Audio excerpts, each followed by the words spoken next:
and I've got this sermon to do, but let me just do it quick, because then we can get to the river.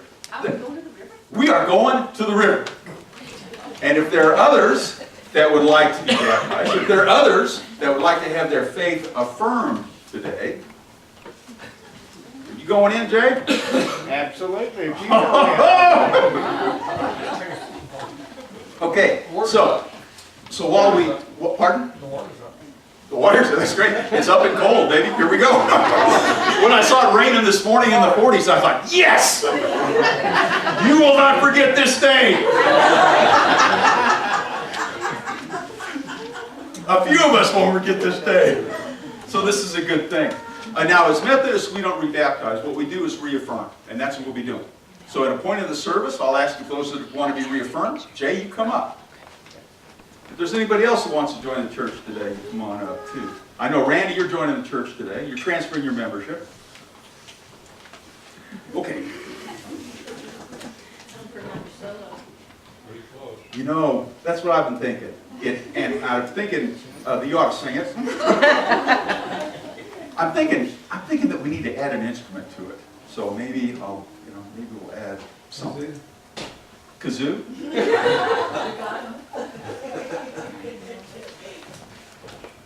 Dulcimer, yeah. Let me make one. God bless you. Thank you too. The scripture reading dealt with stones, bricks, a cornerstone, a foundation. Let me ask you, what would you do if you're laying bricks, Jerry? If you were laying bricks and you came up with a 12-sided brick, what would you do with that? Jerry, I'm talking to you, buddy. You think if I called his name, that would have been fair warning. My golly, he's going to call on me today. Jerry. I thought you said Gary. Well, Gary. Oh, I didn't do that. Gary, if you were putting up a wall, you're building with blocks, you had a 12-sided brick, what would you do with that? Look for a 12-sided hole. But I'm bummed. You just had a birthday. You're paying attention. 12-sided hole. When I was in Honduras and we looked at some of the ruins we go to Copan and we look at the ruins. I was amazed at, and I've mentioned this before, so if I ask a question, I know you guys know the answer. It was only 8 years ago I talked about it, but you're ready, right?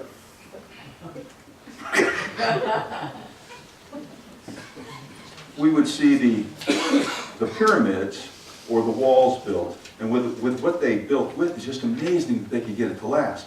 But you would see a wall with a 12-sided brick in it, 12-sided stone that was very intentional. And then they would take the other stones and put on it. Why do you think they'd do that? They could build any way they wanted to, but in their setting, it's a seismic zone. You know, that the San Andreas Fault goes all the way down that side of the world, all the way to Patagonia or whatever's down there. So they built in such a way that the stones could move. So they would move in the structure with the earthquake and then go back in place. Built-in flexibility with a foundation. And that's pretty impressive. You'd think, well, they're not civilized, they're not advanced because they didn't build with arches. You know, that was a key thing. The Romans built with arches. That was a big deal. But if you built with an arch in an area, in a context that would twist and have torsion, you'd be constantly building your arch. And then you would see the pile of rocks. When I was taking my tour, I was there 3 years, and we take, not 3 years, not 3 years, just 2 weeks at a time.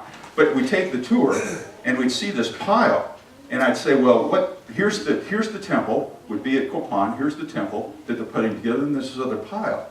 So what's that other pile? And they said, well, that's Gok. That's a technical term, Gok, G-O-K. And what does it mean? God only knows. That was their technical term for that pile of rocks. Because somebody who has more knowledge about it, more insight, is going to have to take those rocks, those stones that have been cut in a particular way, and decide whether they're building a pyramid, whether they're building a wall, how high the structure is, where the foundation stones are, and then put it together. Fascinating. Jesus refers to himself as, and the writers have referred to Jesus as the foundation stone, the one that the builders erected. John is quoting, and Peter are quoting from that psalm, but it was a very common saying. It applied to David also. When the prophet Samuel went to look at the sons of Jesse for the next ruler, he said, Jesse, bring out your sons. And they brought out these tall ones and the old ones, and they go down the list, and Samuel says, is that all you got? Is this it? God told me to come here and pick out the next Messiah, the next ruler.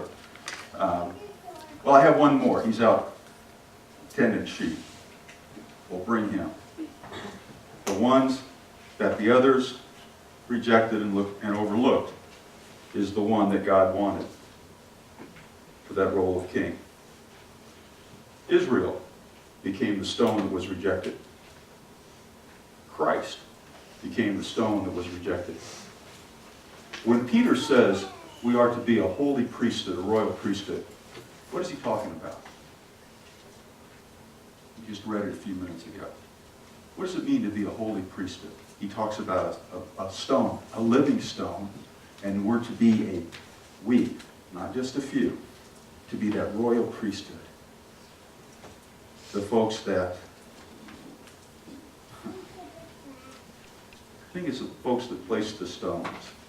How many walls can you build with one stone? Well, depending on the size of the stone, I said, oh, that was a great big one.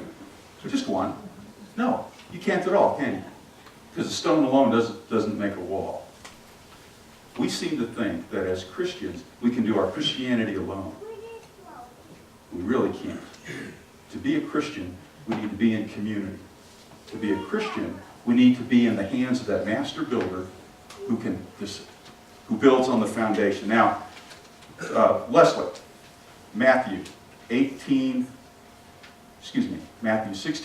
Could you go to that, please?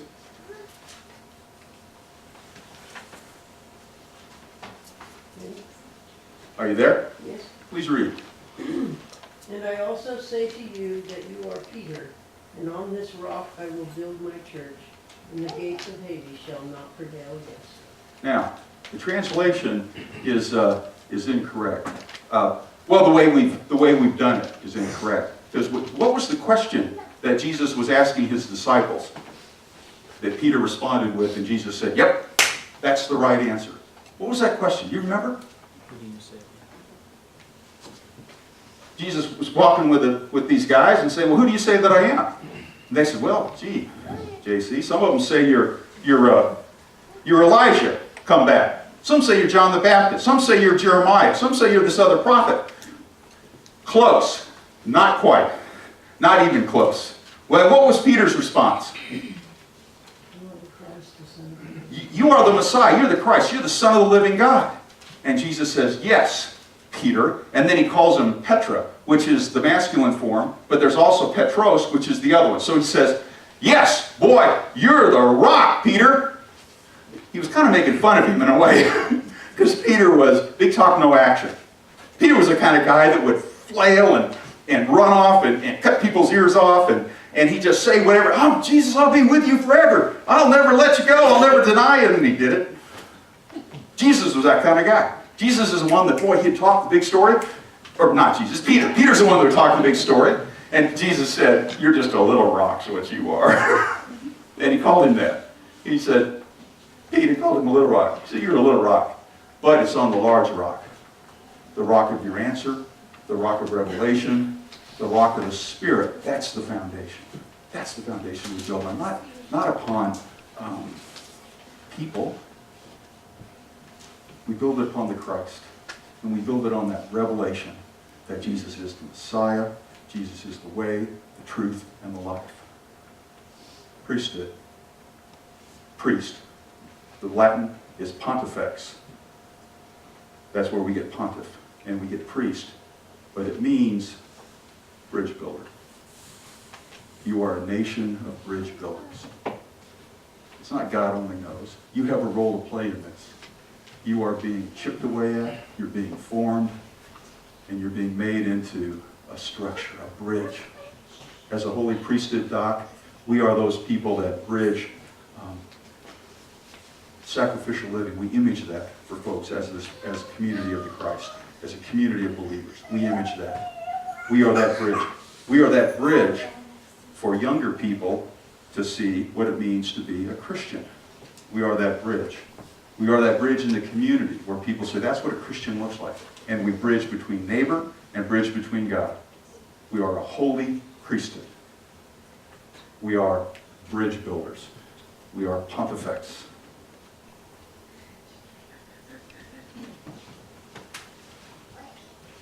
Sometimes, when that cornerstone gets laid, it can be laid on the flat ground. Sometimes the ground has to be tended. Sometimes you have to put down pilings. Wooden, if you're building in Venice, it's on wooden stakes, right? Or wooden stakes in the ground, through the marsh, and that's what you lay your foundation on.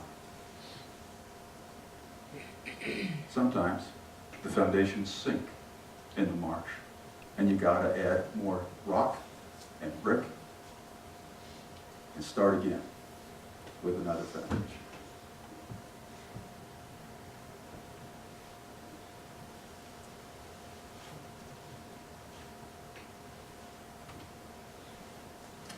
Today,